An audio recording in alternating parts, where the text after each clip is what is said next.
What's up, guys? It's your boy KG coming back at you with another video. If you're new to the channel, please make sure you guys like and subscribe, as today we're going to be talking about the NBA and the midseason awards and kind of my reaction to the All-Star game.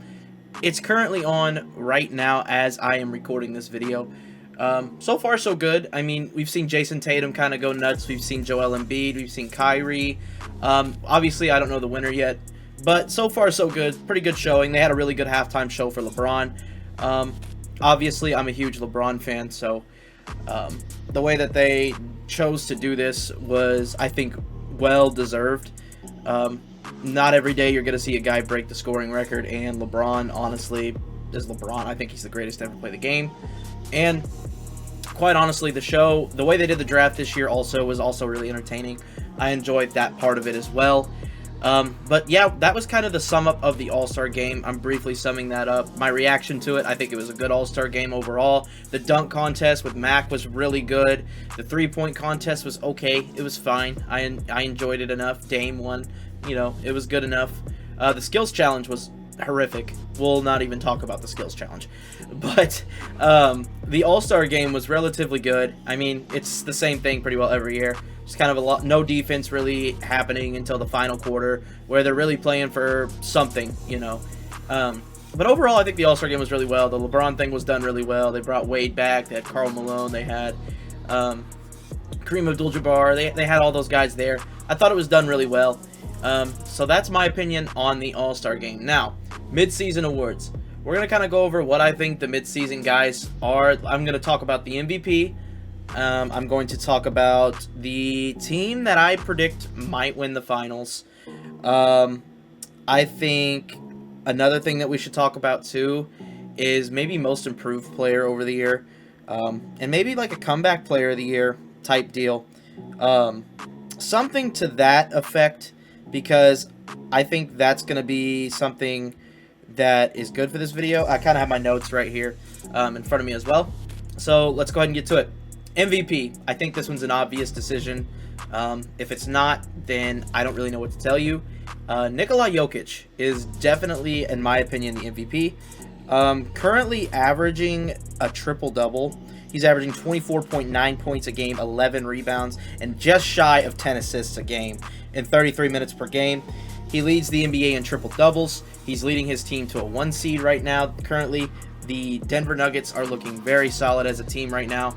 Nikola Jokic is without a doubt the MVP so far of the season. Guys that I think could catch him, obviously Giannis is there. Giannis is always a guy that's in the MVP running. LeBron, I think LeBron has a chance, believe it or not, with the way he's been playing. Been playing out of his mind. The Lakers are going to take a big second half here to make a run. But we got to see what happens with the Lakers team. They made a lot of good moves. Like I said, hopefully they can make a run. But Jokic is the guy that has been the MVP and has led his team to the best record in the Western Conference so far. So I don't think that title goes to anybody else mid-season so far. As far as teams that I think are going to go to the finals and have a chance at winning. Now, this is a tricky one because I think there's a few teams that actually have a legit chance at doing anything. Number one team being the Celtics. I think the Celtics are the favorites to win the finals this year. I just think overall with Jason Tatum, Jaylen Brown, Marcus Smart, Malcolm Brogdon, Rob Williams, Al Horford, all those guys, when they get them in the playoffs, as long as they stay healthy, they're going to be fine. And currently, I'm kind of looking at their record now as we speak here at the All-Star break. We are looking at a record of 42-17. I don't know that any team beats the Celtics right now. I thought that last year. They're one of the most top-to-bottom great squads in the NBA. I'm not so sure anybody can beat that team right now. As far as another team that I think has a chance in the East, obviously the Bucks. They're always going to hang around. The Bucks are a phenomenal team. They have, obviously, Giannis. They have good shooters around Giannis. Drew Holiday's having a very good season so far this year. Currently averaging, let me pull it up, 19.4 points, 5.2 rebounds, and 7.1 assists. His efficiency rating is really high, averaging 33 minutes a game, almost averaging a steal and a half a game. Yeah, I mean he's doing solid so far. I would say, as far as that goes, but I don't know that it's going to be enough to beat that Boston Celtics team. I just simply put do not know that it's going to be enough to beat that team. That team is just really really good, and I don't know that they're going to have enough of talent wise to beat that team. To be quite honest with you. The Western Conference is wide open. I mean, there is so many teams in the West that I like after the deadline, and I don't even know how to feel about them.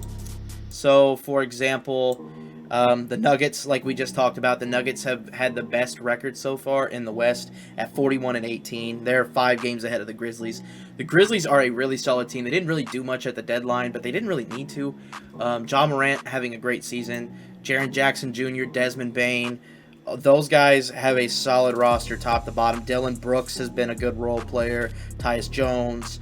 Those kinds of guys. Brandon Clark.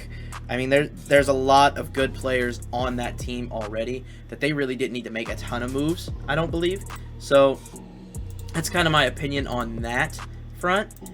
As far as the other teams in the West go, the Golden State Warriors are always a team to be a threat. I think they made some good moves at the deadline. Getting rid of James Wiseman, I just don't think James Wiseman fit them very well. Sucks, but I don't think he fit them very well.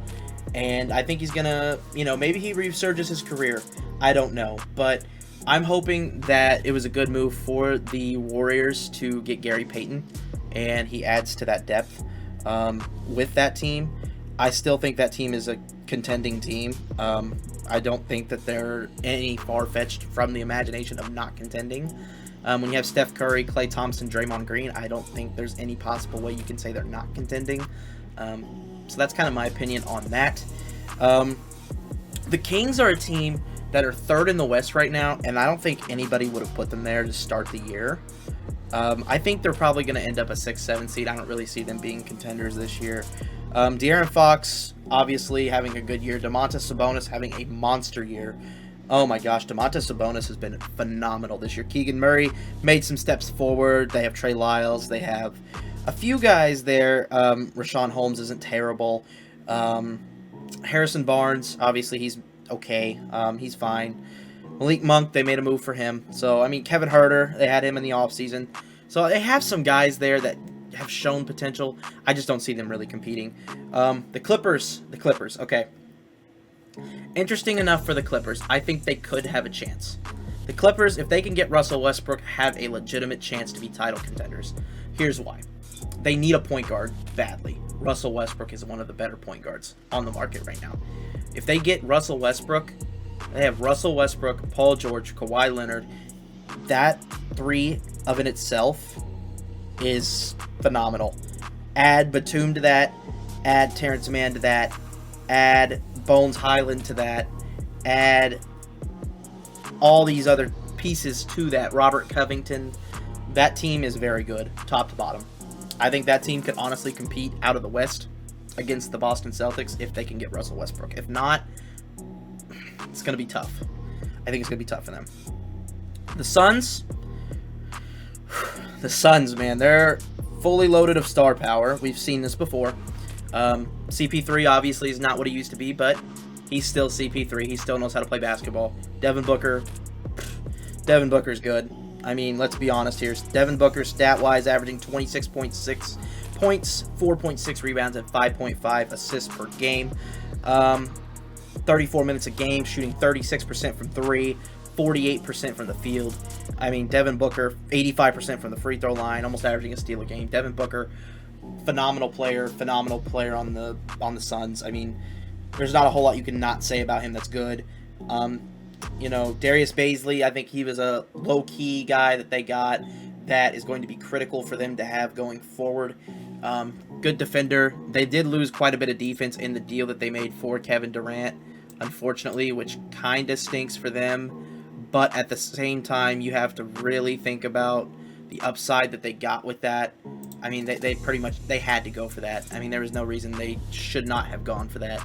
So I think that's something that they needed to do. Whether it pays out or not, I guess we'll see. I think it was a good move for them personally. I guess we'll just have to wait and see, you know, that kind of thing. It's one of those wait and sees. You know, they obviously have DeAndre Ayton. DeAndre Ayton's really good. One of the best young bigs in the NBA. I think that team top to bottom is a top 2 team in the West right now. I don't think it's even close. I think the Clippers, if they get Russ, and the Suns are the top 2 teams in the West. And then the Nuggets are right there with them. I think those 3 right there are the top 3 teams in the West, in my opinion. The Lakers maybe be 5th or 6th after the deals they've made. I don't know that I can put them much higher than that because they got a lot of ground to make up after the All-Star break. So I don't know that I can put them much higher than that. But I do like the Lakers' moves that they did make. My prediction to win the finals, I still have the Celtics. I just don't see a team being better than the Celtics all around. The Celtics got the defense, they got the scoring, they got the shot blockers, they got the perimeter defense. That they have good coaching. They've built that team from the ground up, and I don't know that there's a team that can beat them that I would like sit here and confidently say, yes, that team is way better than them, or yes, that team can compete with them. I don't know that there is that team in the East. In the West, there might be now. There's maybe 2 teams that I think could. I just don't know that the Boston Celtics, if they're healthy, are a team that can lose. Honestly. That is my prediction for that as far as the NBA Finals go. Now, going back to the original topics here, kind of the biggest trade so far that we've seen pan out so far is the Cavs, I believe, for Donovan Mitchell or Lauri Markkanen going to the Jazz. Those 2 deals have been the best deals so far of the offseason at this midseason. So far, anyways. So there's that. Rookie of the Year, I think that one's not really a debate at this point. It's Paolo. I think he's going to win Rookie of the Year. I don't think there's any doubt about it. I don't know that there's anybody that's even really close to him other than maybe Benedict, maybe Kessler, but I don't think there's anybody close to Paolo right now. Paolo is absolutely going nuts. Let me look at his stats real quick. He's averaging 20 points a game, almost 7 rebounds a game, and 3.5 assists a game, with 42% from the field and 28% from 3. You'd like to see his 3-point go up a little. That'll go up over his career. I mean, he's not supposed to be the best 3-point shooter. He just isn't supposed to be. So I think Paolo is definitely Rookie of the Year, without a doubt so far. As far as,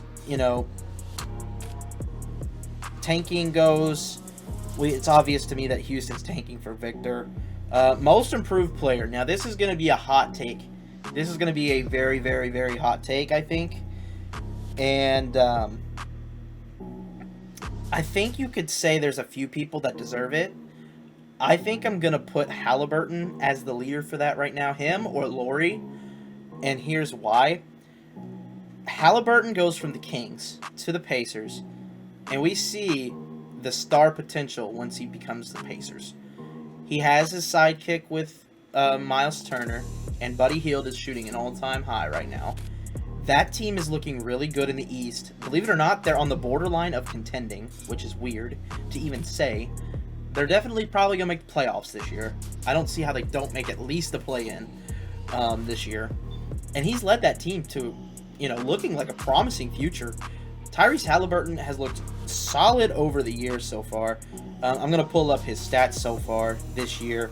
But Tyrese Halliburton, he's looked good on the court. He hasn't played terrible defense. I mean, we weren't really concerned about his defense. He's a pretty big-sized guard. He's averaging 20 points, 4 rebounds, 10 assists on 33 minutes a game, shooting 48% from the field and 40% from 3. That's pretty solid, to be honest. And 2 steals a game? That to tack on to that, I mean, Tyrese Halliburton is one of those guys that I feel like is very, very promising, and he's going to lead that Pacers organization one day to an Eastern Conference Finals. I know he's going to. With his dedication and the way he is, there's no doubt in my mind he will. Going to Lauri Markkanen, I don't know how you cannot give it to him, though. Coming from the Cavs, he was a role player. Now he's a star in the NBA. I mean, Lauri Markkanen has played unbelievably well up to this point. That whole Jazz roster has played really well, which is just surprising, to be quite honest. That's why I don't know that Russell Westbrook will stay. Like I said, I think he got bought out already. But Lauri's averaging 25 points a game, 8.6 rebounds, and 2 assists a game, 51% from the field and 41% from three. That is unbelievable for a 7-foot guy. And he's obviously not a defensive player.